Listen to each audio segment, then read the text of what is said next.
Okay, good morning everyone.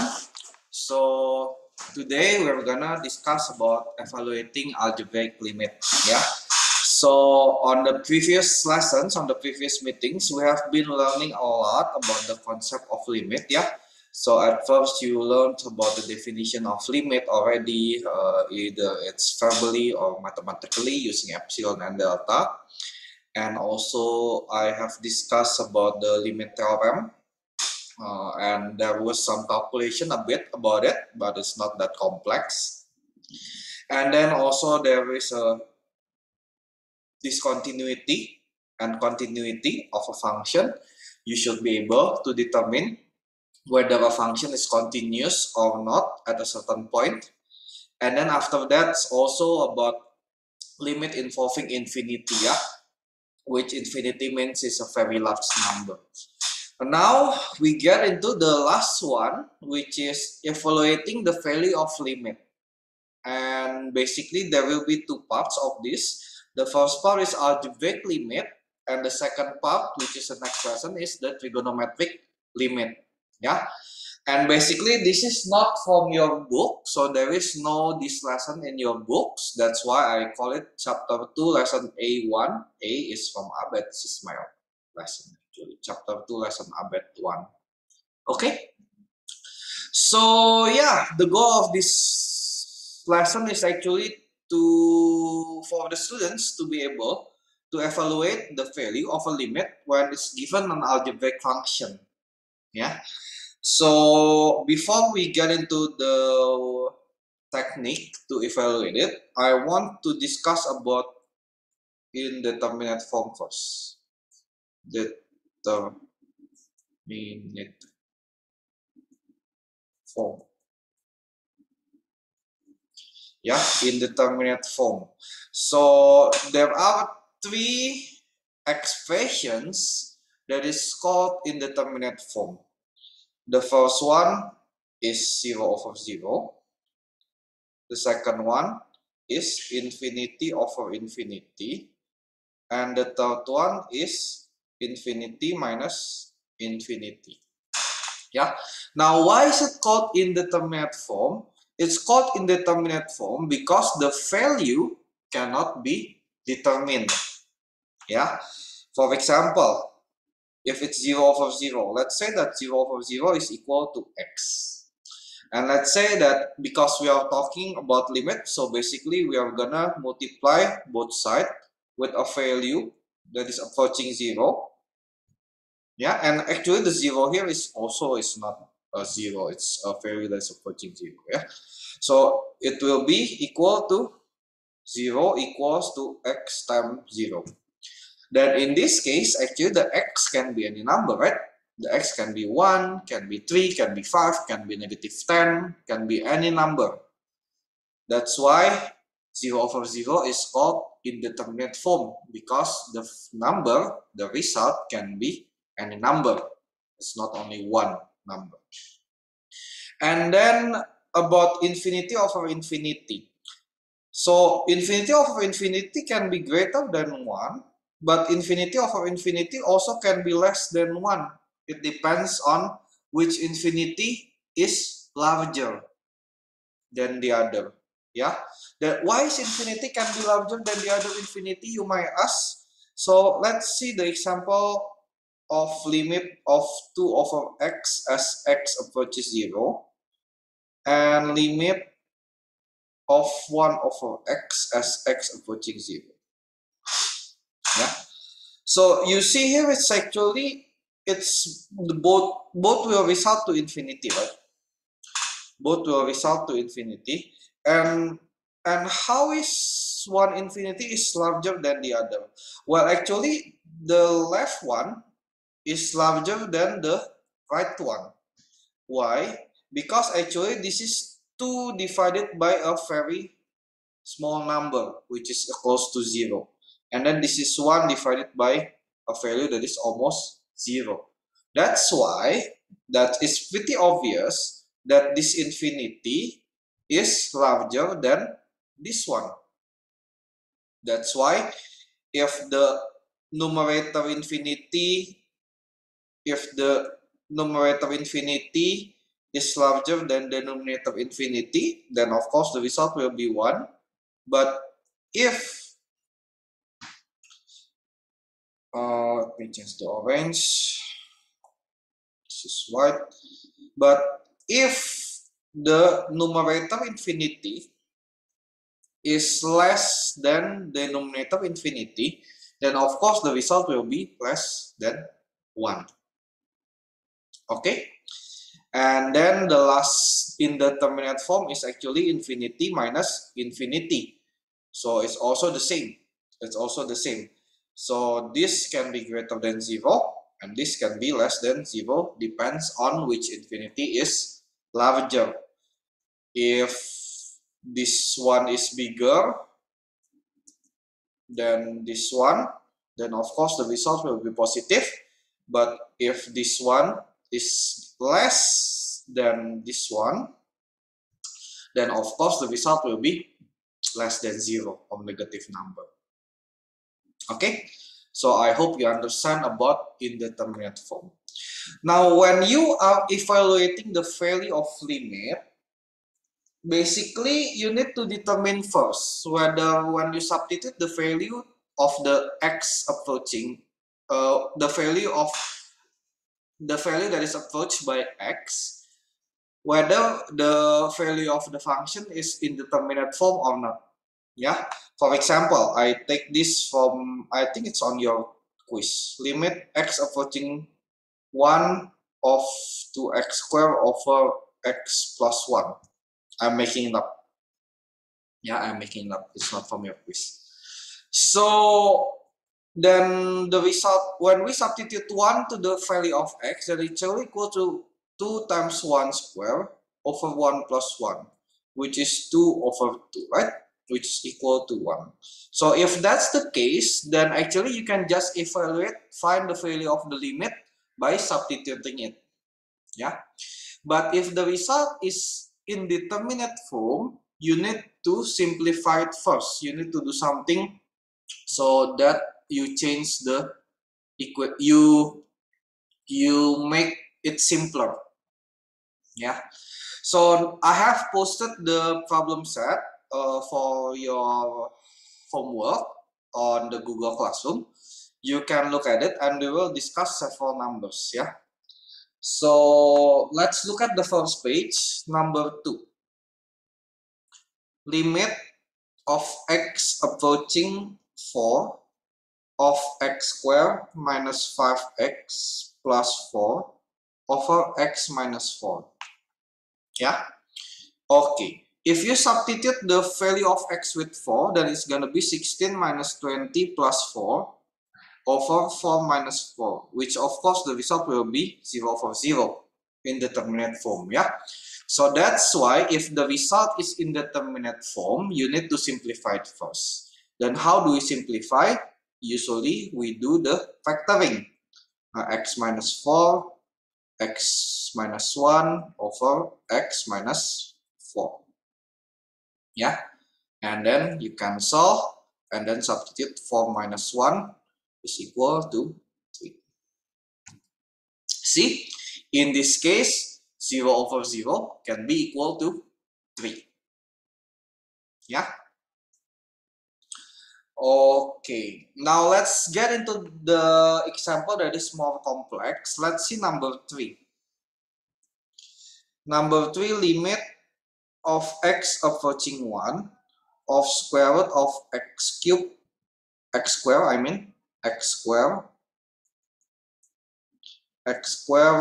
plus 3 minus x minus 1 over 1 minus x squared. Now again, we have to always check whether it's indeterminate form or not. Yeah, so let's check. Square root of 1 plus 3 minus 1 over 1 minus 1, which is equal to 0 over 0. So it is indeterminate form. Yeah. So usually, how we simplify if there is a square root like this is usually we multiply it with its conjugate. So let's make it one expression so it's not confusing. It's the same, yeah. So basically, you need to multiply with its conjugate. You remember the conjugate? Conjugate of a plus b is equal to a minus b. Yeah. So this is, in this case, this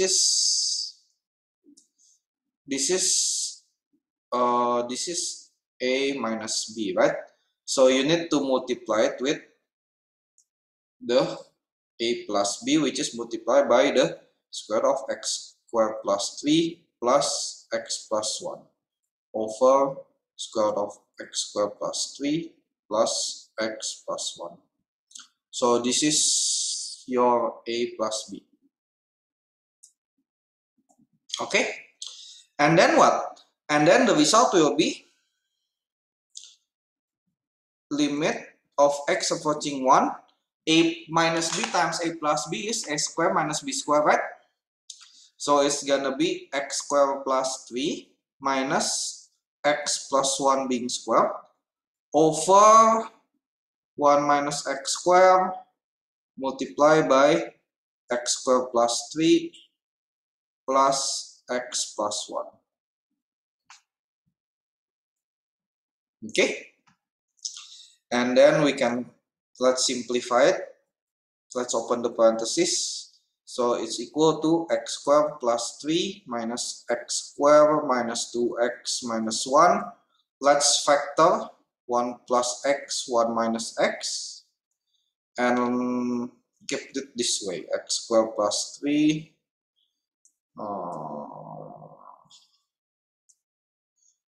plus x plus 1. Okay, cancel. So what we have here is actually limit of x approaching 1 of negative 2x minus a plus 2, yeah, over 1 plus x, 1 minus x, and multiply by square root of x squared plus 3 plus x plus 1. Okay, and this is actually equal to negative x plus 1. Yeah, it's the same. So because there is a common factor here, so we can cancel, yeah, we can cancel this one and this one. So the result will be limit of x approaching 1 of 2 over 1 plus x multiplied by square root of x cubed, x squared, I mean, x squared plus 3 plus x plus 1. Now, if this is the case, then it's already not indeterminate form. So it's equal to 2 over 2 times 4, yeah? Yeah. It's equal to 1 over 4. In this case, the 0 over 0 is equal to 1 over 4. Okay, so I hope you understand. So this is still the value of a limit when x is approaching a certain number, yeah. Now, before I continue, I would like to emphasize that when you show your work, you need to still write the limit, yeah. That's why I keep writing the limit here, I keep writing the limit here, I keep writing the limit here, I keep writing the limit here. You need to write it when you show your process, when you show your work, until you substitute the value of x with the approaching number. Yeah, that's why when I go here, I don't put the limit anymore, because I have substituted it with the value of the approaching number. Yeah, if you don't write it completely, then I will deduct your point on your test. Okay, now let's move on. Now, how about for the limit when x is approaching infinity? Like, for example, on your book, page 4, the second page, number 14. Yeah, second page, number 14. So number 14, the limit of x approaching infinity of 2x squared 2x plus 3 being square times 3x minus 2 over x cubed plus 7.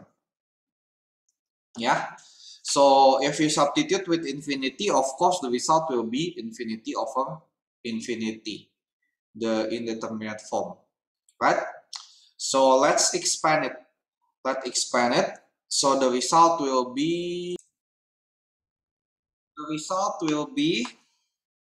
limit as x approaching infinity of, I have expanded, yeah, I've calculated it. The result is 12x cubed plus 28x squared plus 3x minus 18 divided by x cubed plus 7.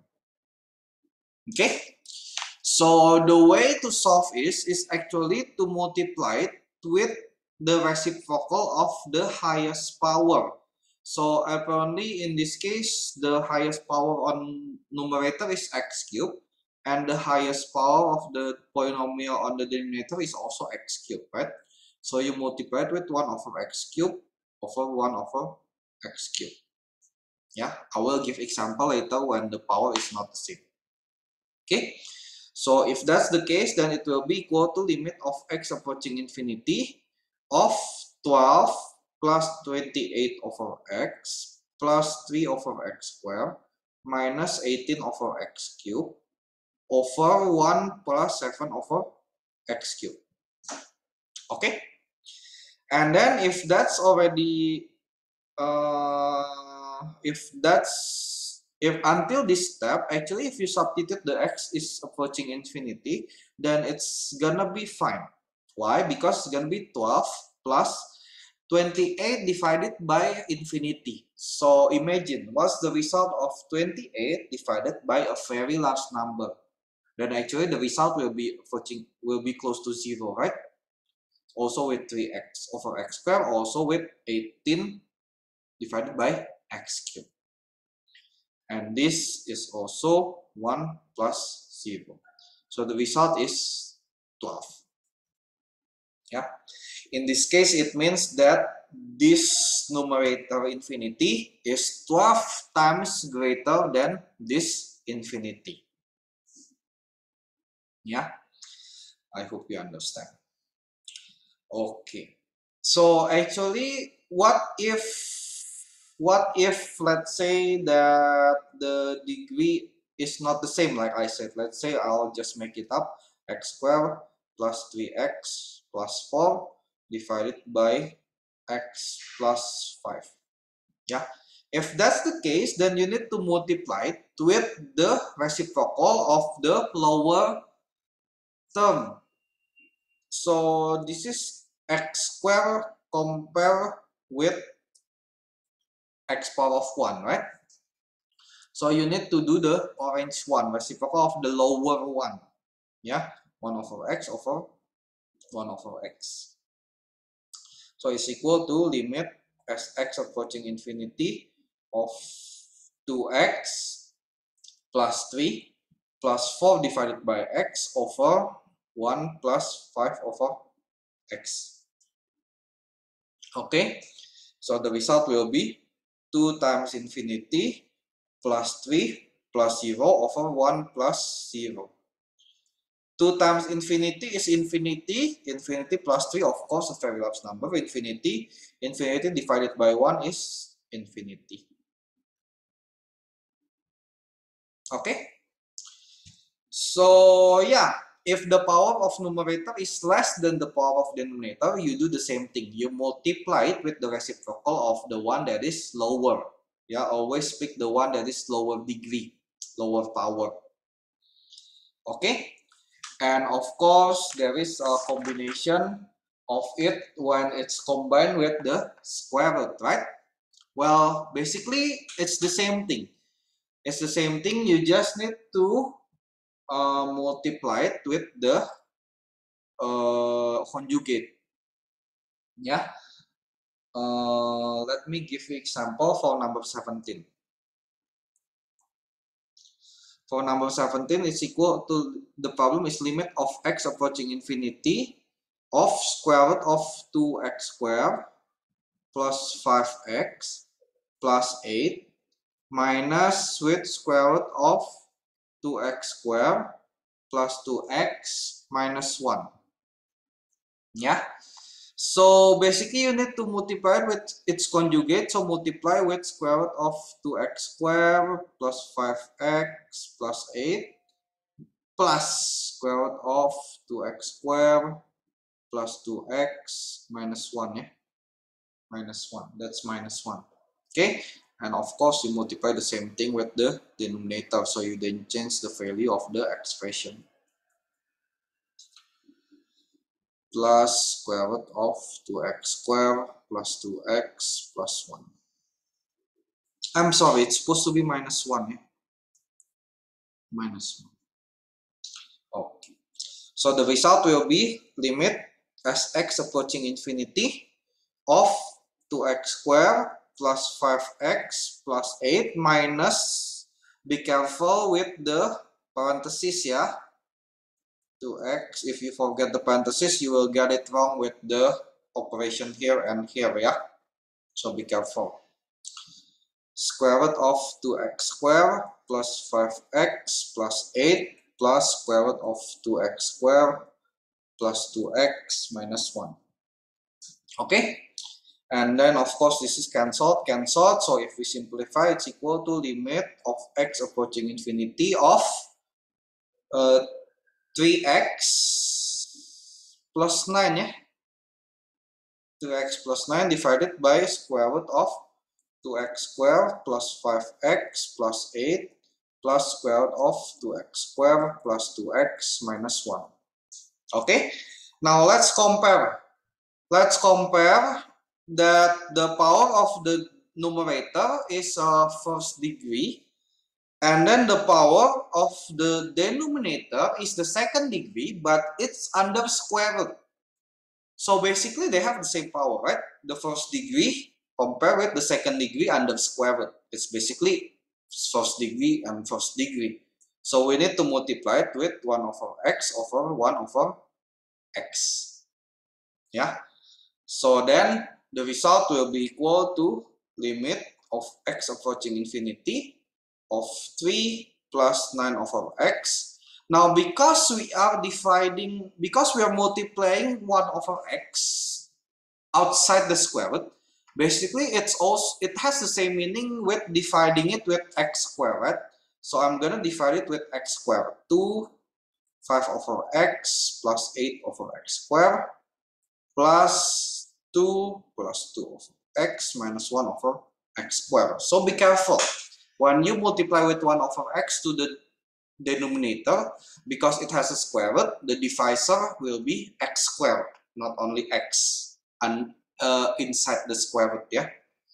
So then this will be 0, 0, 0, 0, 0. So it's gonna be 3 over square root of 2 plus square root of 2. So it's equal to 3 over 2 square root of 2, which is, I'm not allowing it to be radical on the denominator. So it's gonna be equal to 3 over 4 square root of 2. Okay, so that's all for today. And then on the next lesson, I'm going to continue for trigonometric function. I hope you understand. Thank you.